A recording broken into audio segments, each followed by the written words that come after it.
Pero buenos días, de acuerdo. Buenos días. Entonces, vamos a comenzar hoy día a presentar las principales funciones que integran los sistemas modernos de vitrectomía y las propiedades de cada uno de los instrumentos con los que contamos dentro de estos sistemas. Entonces, desde que iniciamos con la técnica de vitrectomía, se desarrolló una pieza que era multifuncional, monopuerto. Esta pieza multifuncional tenía integradas las funciones de aspiración y corte y a la vez proveía de infusión y de luz. Sin embargo, tenía bastantes desventajas con respecto a los sistemas actuales. Por ejemplo, la velocidad de corte era bastante baja, esto ejercía tracción sobre la retina, además que el sistema de corte no era de tipo guillotina, sino de tipo rotatorio. La iluminación se describe que se deslizaba sobre el corte, por lo tanto se podía quedar vitrio atrapado entre estos dos instrumentos, con las consecuencias pues, que conocemos cuando ejercemos tracción en el vitrio, y además el sistema de iluminación era bastante débil. El hecho de que la pieza fuera multifuncional exigía una longitud bastante alta para el ingreso de los puertos de 3 milímetros, y además que no existían instrumentos accesorios como tijeras, pinzas o los sistemas o las sustancias modernas que nos permiten trabajar dentro de la cavidad vitrea, como los gases intraoculares, el aceite de silicón, el perfluorocarbono u otros sistemas como bomba de infusión o endoláser.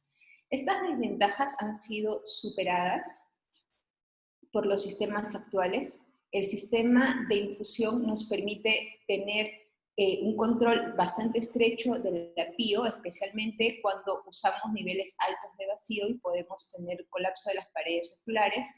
Asimismo, el corte se ha incrementado con posibilidad incluso de regular los ciclos de trabajo de acuerdo al momento de la cirugía en el que nos encontremos.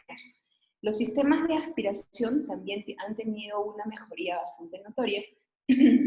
Nos permiten controlar la aspiración con tiempos de latencia bastante cortos a través del pedal, y para la inyección de sustancias contamos con sistemas modernos como el sistema BFC, que nos permite tanto la aspiración como la inyección de aceite de silicona.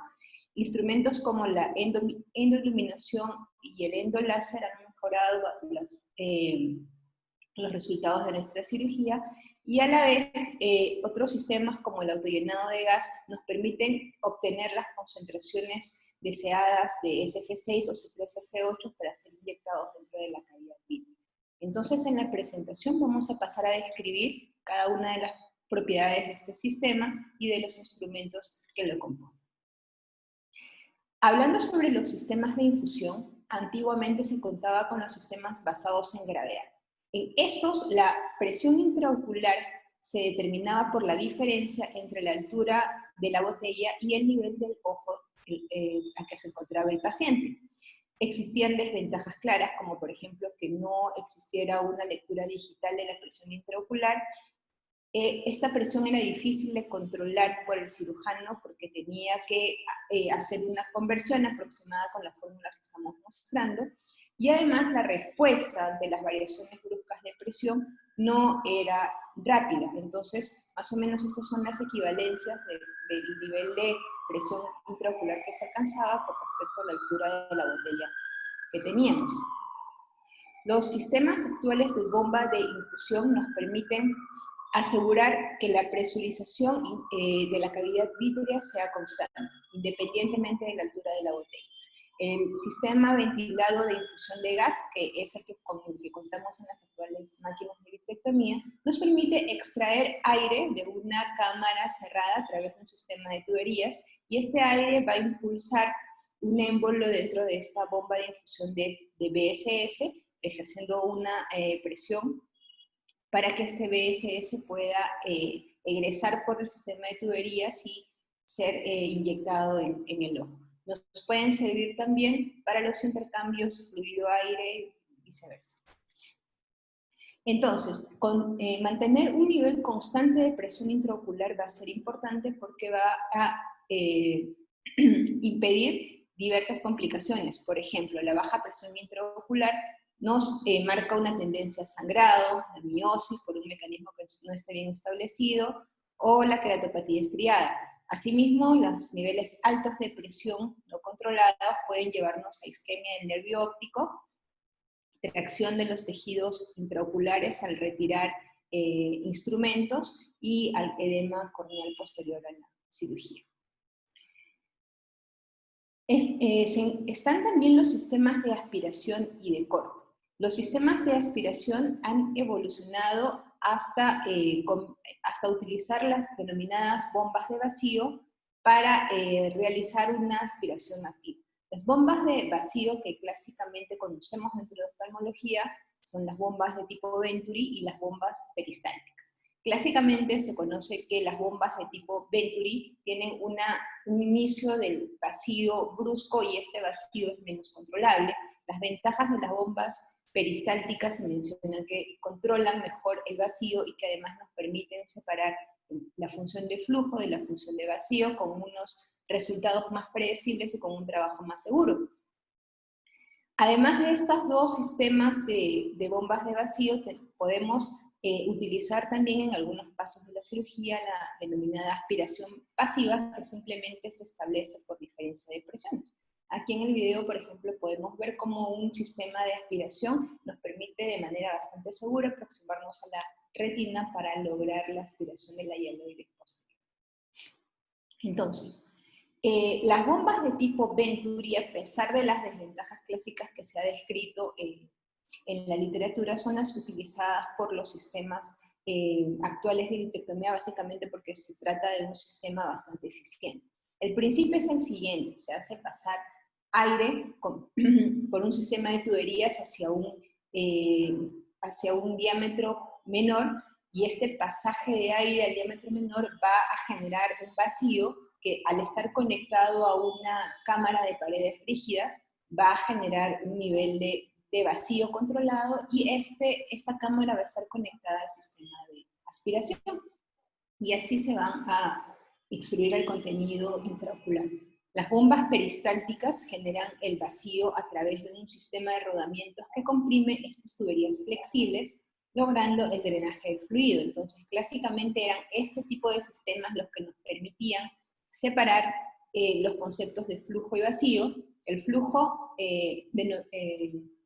definido como la velocidad de aspiración, que era proporcional a la rotación de esta bomba, y el vacío definido como el nivel de aspiración o de succión que se lograba una vez que la boca del instrumento había sido ocluida. Sin embargo, en los sistemas actuales con bombas de Venturi, a través de diferentes mecanismos, es posible también controlar de alguna manera el flujo y el vacío de una manera bastante segura, aunando la eficiencia del sistema de bombas. Adicionalmente a la pieza de vitrectomía, contamos con otros instrumentos que nos permiten extraer sustancias intraoculares a través de la aspiración activa. Este es el sistema conectado a la cámara de extrusión, que se conecta a esta cánula con punta de silicona. Nosotros vamos a setear de forma previa el nivel de vacío en el que queremos trabajar, y se va a activar mediante el PED. Adicionalmente, esto ya conectado a la misma pieza de vitrectomía, nosotros podemos realizar una extracción manual de sustancias cuando queremos, por ejemplo, tomar una muestra de la cámara anterior o de la cámara vítrea, por ejemplo, para cultivo en caso de sospecha o de diagnóstico establecido en endoftalmitis. Estos sistemas de infusión también nos van a... estos sistemas de aspiración también nos van a permitir el intercambio de sustancias tan útil con el que nosotros contamos actualmente. Por ejemplo, el perfluorocarbono, que es utilizado para aplicar la retina intraoperatoriamente, vamos a poder inyectarlo a través de estas cánulas que tienen un sistema dual, mediante el cual se inyecta el perfluorocarbono, que por su elevada densidad va a tender a depositarse en el fondo del ojo, aplanando la retina, y por este sistema, que nosotros debemos mantenerlo a nivel del líquido dentro del ojo, vamos a retirar el fluido dentro del ojo, el líquido, a medida que vamos inyectando el perfluorocarbono hasta llegar a un nivel cercano hacia donde nosotros encontremos el defecto o el desgarro de la retina. Entonces, la cánula lo que mientras va realizando la inyección de perfluorocarbono va a permitir la salida de BSS o incluso de fluido subretinal a través de otra comunicación en la cámara, a través de otro punto de salida en la misma cánula a medida que nosotros vamos inyectando el perfluorocarbono. Cuando nosotros queremos realizar la aspiración, una vez que ya hemos logrado extender, aplanar la retina, nosotros vamos a colocar la cánula de extrusión con punta de silicona, inicialmente a nivel del desgarro para lograr el egreso del líquido subretiniano y del fluido que se puede encontrar en la parte superior o del aire que generalmente utilizamos para aplanar la parte más anterior de la retina, y a medida que el fluido se vaya evacuando del ojo, vamos a desplazar la cánula hacia el nivel de perfluorocarbono líquido hasta evacuarlo por completo de la cavidad vítrea. Es como vamos a ver aquí en el video, cómo vamos logrando mediante la cánula de extrusión la evacuación del perfluorocarbono. También podemos utilizar la misma cánula para otras funciones como la aspiración de hialoides posterior, de fluido subretinal, el intercambio fluido-aire y el intercambio perfluorocarbono-silicón. La aspiración pasiva se describe que podemos utilizarla en algunos momentos, como por ejemplo cuando nos queda un pequeño menisco de perfluorocarbono sobre la retina y podemos, mediante una diferencia de presiones elevando la presión intraocular, mediante el sistema de infusión, podemos lograr la extracción de pequeñas cantidades de perfluorocarbono que nos hayan quedado en cavidad vítrea. El sistema de inyección de aceite de silicón tiene una conexión adicional al sistema de inyección de las demás sustancias. El aceite de silicón, nosotros sabemos, puede intercambiarse por aire, se usa como un método de taponamiento a largo plazo. En este caso, cuando queremos realizar la inyección de aceite de silicón, la presión intraocular va a ser mantenida bastante baja por el sistema de infusión, y a la vez mediante este puerto el fluido intraocular va a ir egresando del ojo, o en ojos afáquicos puede egresar a través de las mismas incisiones corneales o de la cámara anterior. Cuando se intercambia por perfluorocarbono líquido, podemos utilizar la cánula de extrusión para lograr la evacuación del perfluorocarbono a medida que vayamos inyectando el aceite de silicón. Sin embargo, esta no es una maniobra que generalmente se realice. Se menciona que se debe ir por la tensión superficial diferente de las sustancias. Se menciona que se debe ir movilizando la cánula de extrusión para localizarla tanto en el perfluorocarbono como en este menisco que se va a formar en este espacio que se va a formar entre las dos sustancias. Entonces, mientras nosotros realizamos la extracción del aceite de silicón, aquí sí tenemos que presurizar bastante el ojo utilizando la cánula de infusión para evitar el colapso de las paredes intraoculares, porque los niveles de vacío que se manejan son bastante altos. Debemos ubicar la cánula de remoción de aceite de silicón en el punto más alto del ojo para lograr que siempre el extremo distal de esta cánula se mantenga dentro de la burbuja de silicón. Y para terminar de evacuarlo puede ser necesario realizar otro intercambio aire-fluido. Entonces, el sistema BFC que habíamos mencionado es un sistema independiente a la extrusión de los otros materiales, de perfluorocarbono o de líquido. Nos permite tanto inyectar como extraer el aceite de silicón. Aquí vamos a ver esta conexión que tenemos en este sector cuando el modo en este sector hacemos la conexión del sistema de extracción de aceite de silicón. Aquí tendríamos que activar el modo BFC Y esta es la cánula de extrusión que se conecta en uno de los cortes de vitrectomía para lograr, generalmente en el superior temporal, para lograr la evacuación del aceite. Pasando a los sistemas de corte modernos pueden ser de tipo neumático, que es el con el que nosotros contamos, o de tipo eléctrico. Se menciona que estos sistemas brindan sobre todo el eléctrico, brinda una mayor velocidad de corte, pero a la vez, por el mecanismo que vamos a ver a continuación, va a tener un efecto sobre el nivel de vacío y vamos a tener que regular el nivel de corte con el nivel de vacío a medida que vayamos avanzando en los pasos de la vitrectomía. El sistema Constellation consta de un sistema de corte conectado a esta pieza denominado ultravid. Es un sistema de activación neumática. Vamos a ver que regulando la apertura de la boca del vitrector vamos a lograr una regulación del flujo independientemente del nivel de corte al que nosotros seteamos. La velocidad con la que contamos es de hasta 5.000 cortes por minuto. Esta alta velocidad de corte nos va a reducir la tracción que nosotros podemos ejercer en la retina, sobre todo cuando nos encontremos más próxima a ellas, cuando necesitamos pelar la base del vitrio de la retina periférica.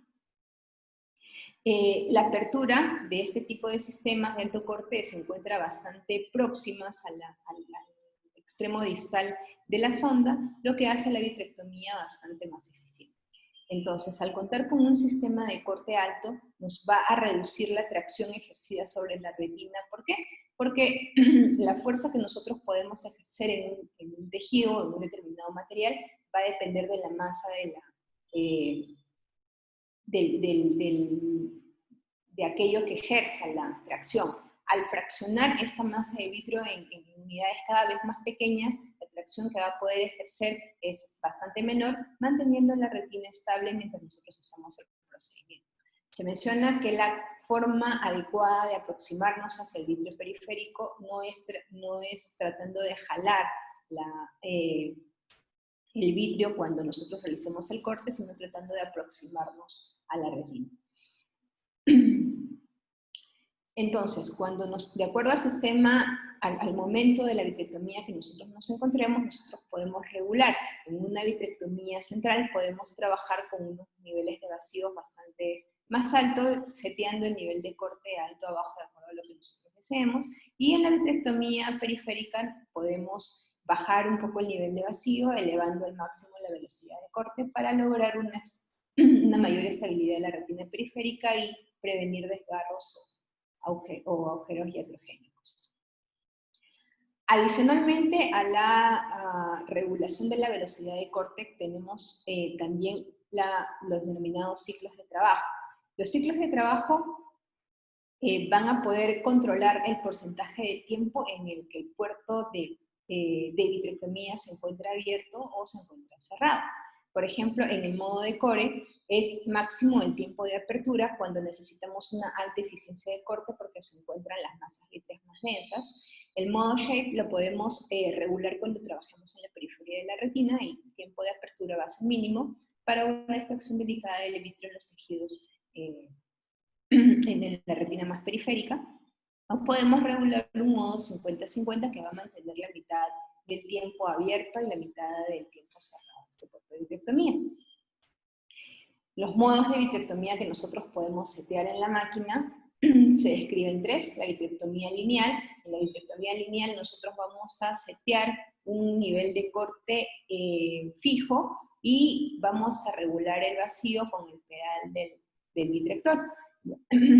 Entonces, si nosotros hemos seteado un nivel de corte alto, vamos a saber que la aspiración es un poco más baja, entonces si nosotros queremos tener una aspiración máxima, tendremos que hundir el pedal hasta el máximo nivel.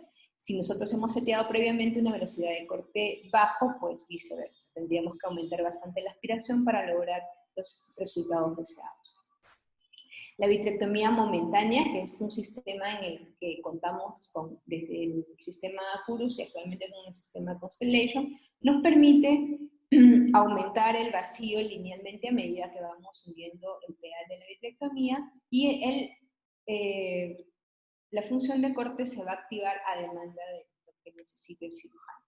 La vitrectomía dual, que es el tercer modo, o vitrectomía 3D, nos permite controlar tanto el pedal de vacío como la velocidad de corte con límites independientes y de forma inversa.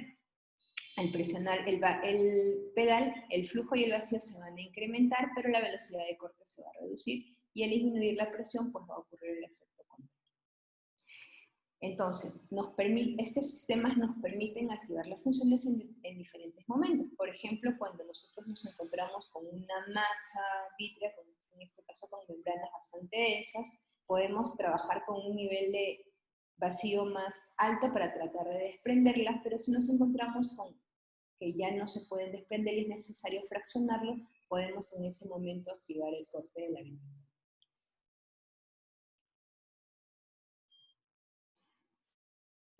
Adicionalmente, se describen los sistemas de endoiluminación. Estos trabajan a partir de una fibra óptica que se introduce en la cavidad vítrea, y también se puede adaptar, aparte de esta prueba de endoiluminación, se puede adaptar a diversos instrumentos, como por ejemplo pinzas, tijeras o incluso a la sonda de endoláser.